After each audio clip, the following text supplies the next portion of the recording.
afternoon po mga kababayan, ma'am, sir. This is from the Filipino channel ng inyong pong lingkod.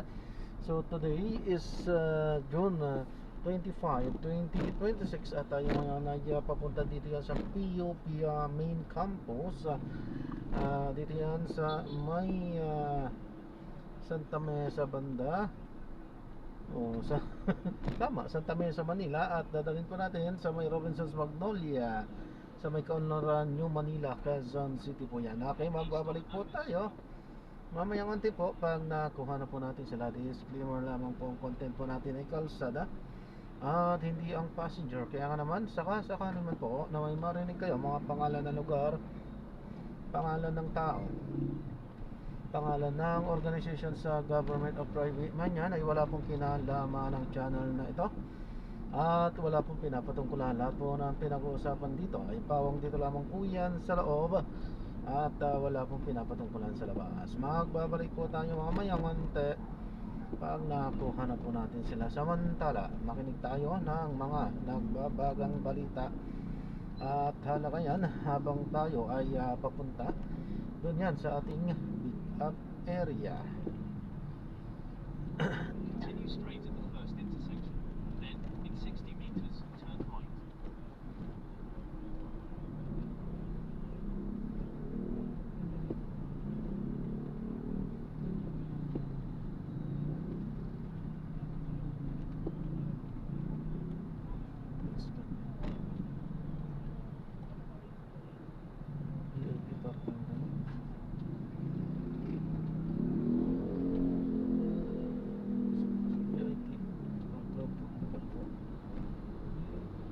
Head southeast on Anonymous Street, then in 40 meters turn right onto University Avenue, PUP.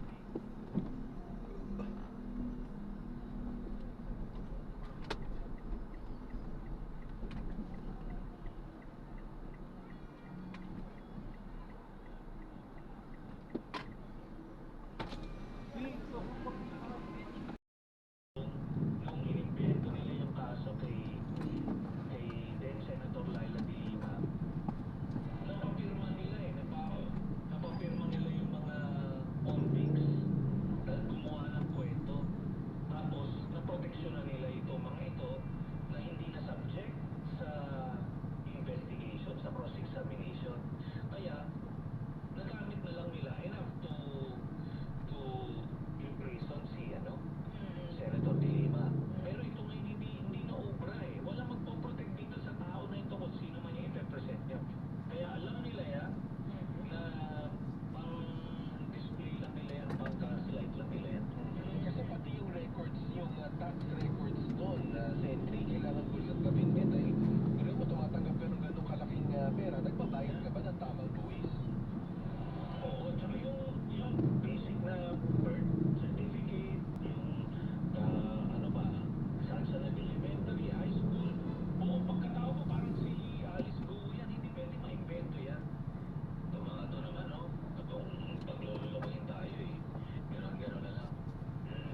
Oo, tapos hindi lang Mary Grace Beatos kasi ito.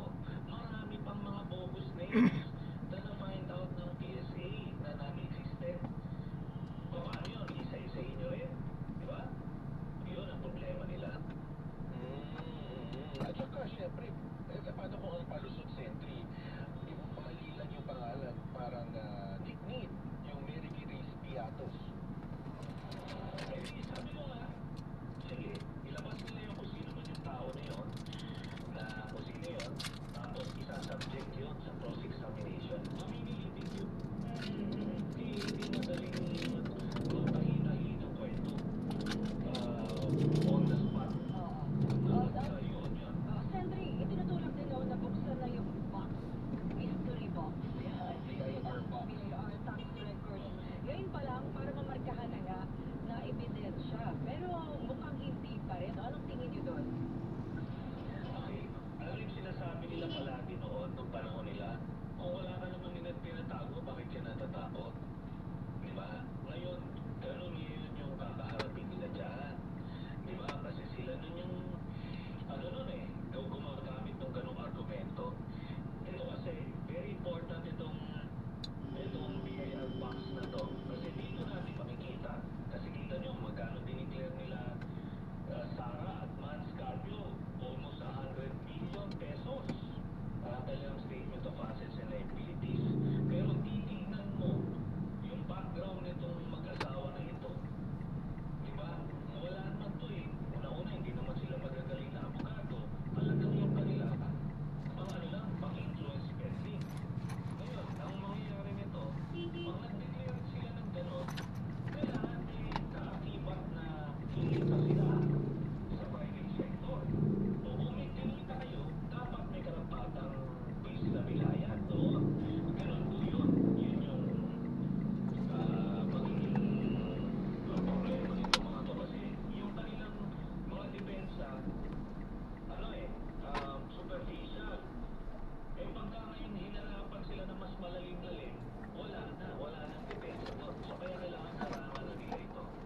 sa ating lipunan itong mga nakalipas na araw. Sa tingin nyo, pag nagsimula po yung impeachment, yung atensyon ng publiko ay nandun pa rin? Which particular Yung mga issue nitong barilan sa Tacloban, yung naganap na mga sakuna, hindi po kaya umay na doon sa mga mabibigat na balita na mga pangyayari sa ating lipunan, yung ating mga kababayan? Okay, hindi ito kasi, no? Alam niyo naman yung news cycle, di ba? Okay, una-una, yan ang mga breaking news, di ba? Tapos eventually, papasok na siya sa mga second, segment hanggang mawala. Ito kasing impeachment, magiging parang teleserye ito. So, kada hapon, ito yung magiging national pastime. Similar to what happened nung panahon ni impeachment ni Erap Estrada, ni Corona, ganon eh. Naging national pastime. Kasi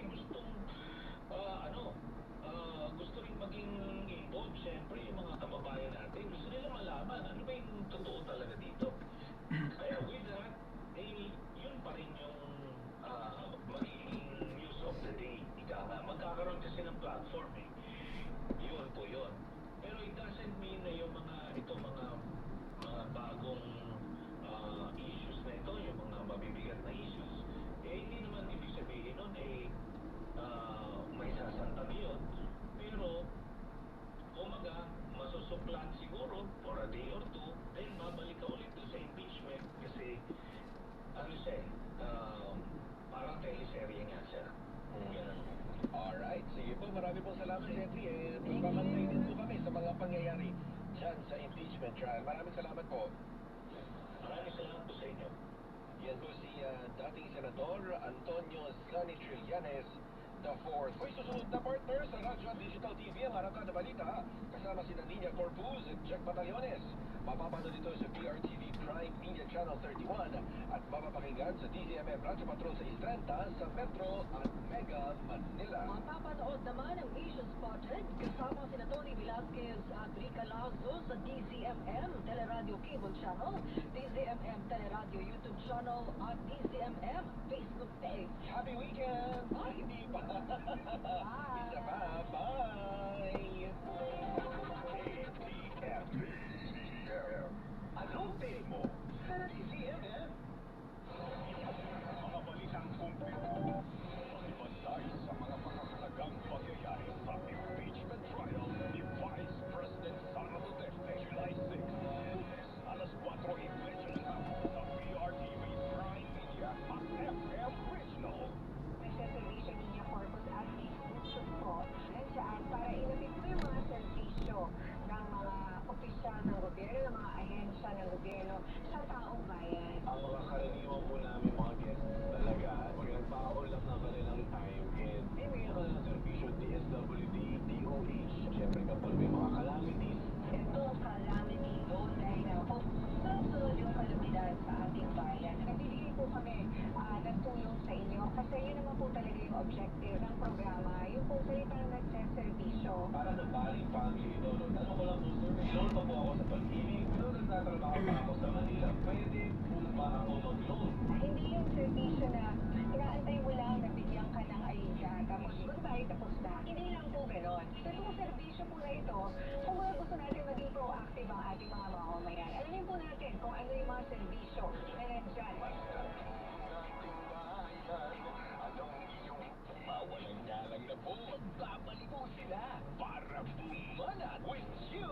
Respect! Pinasok ng baha dahil sa flood control project na yan. George A. Darian. Itong fighting corruption, it's systemic corruption. Carlos Flores. Para mas marami pag nag-resign kasi sa napapulpong Lee Marcones. Seryoso, sincero, at yung Bonino de Leon. wala, tuloy bakla tayo. Bagong kapag-ubasa, Pinangga. Ano ginagawa mo sa pangyarihan mo sa kilala? At Chester Persia. So dapat pala, siya lang ang pwede mo harapin. With you, respect. Hindi wala po nag-ibig na po sa PRTV Prime. Ang sabayang papapakinggan ni DZMM Radyo Patrol sa Istreta.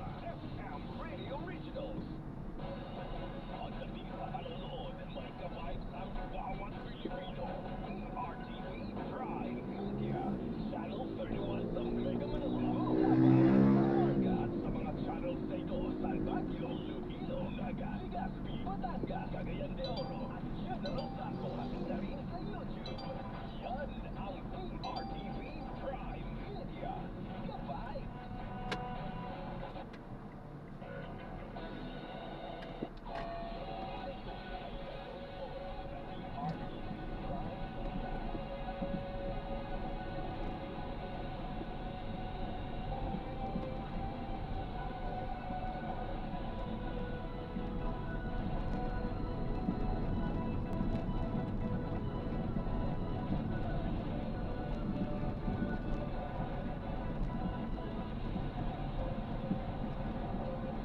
June 25, 2026, Huwebes, may bagong bagyong pumasok sa Philippine Area of Responsibility at tinawag itong bagyong Gardo. Alamin natin ang update dyan mamaya. Kasama niyo pa rin kami sa mga kwento ng bayan at lakas ng masa. Ako si Nina Corpus. Bawat komento pulso ng bayan, importante yan sa amin. Bawat issue, dadaanan natin yan. Kagabay nyo kami sa mga usaping hindi dapat palampasin. Live tayo sa DZMM Radyo Patrol sa Islanda at lahat ng FMR station sa buong Pilipinas. Ngayon din sa Signal TV Channel 31. Ako, si Jack Batallones. Ito ang Arangkada Balita. DALG, iniitaway na iwasan mo na natin sa isang paaralan sa Tolosa Leyte matapos makatanggap ng lead mula kay Senator Bam Aquino. PNP, pinababantayan ang pagkalat ng mga masasirang video at larawan kaugnay ng mga nangyayaring karahasan sa mga paaralan. So, ito, God bless po. Tapos ipaparinig pagkatapos ng graduation sa Davao de Oro, kaninang tanghali. Biktima, kinakabot na sa ospital. Malacanang, nanindigan na hindi maaasahan ang trabaho ng pamahalaan sa gitna ng impeachment trial ni VP Sara Duterte. At Pinoy tennis ace Alex Dela at tennis icon Venus Williams pasok na sa bottom of third women's doubles quarterfinals. Isa na namang umanong tangkang mass shooting sa isang eskwelahan na ang napigilan sa Tolosa, Leyte. Ayon ito sa Department of Interior and Local Government sa tulong ng Criminal Investigation and Detection Group. Ang nasa likod ng pagbabanta, isang 14 anyos na grade 10 student. Yan ang umarangkadang balita ni Justin Ignacio. Close ko sa Facebook to. Hello. Kinumpirma ni DILG Secretary John Vic Remulla na isang mass shooting sa Tolosa National High School sa Leyte ang tinangkang mangyari. At 8 o'clock last night, Senator Bam Aquino called me up and gave me a tip that there was chatter in Tacloban that there was an impending. Ay, ayan, na-drop na natin. So, maraming salamat po sa panonood. Hanggang sa muli po, ingat. God bless. Paalam po muna, pasamantala tayo ay gagawa na ng ibang video sa ating susunod na mission. Paalam po.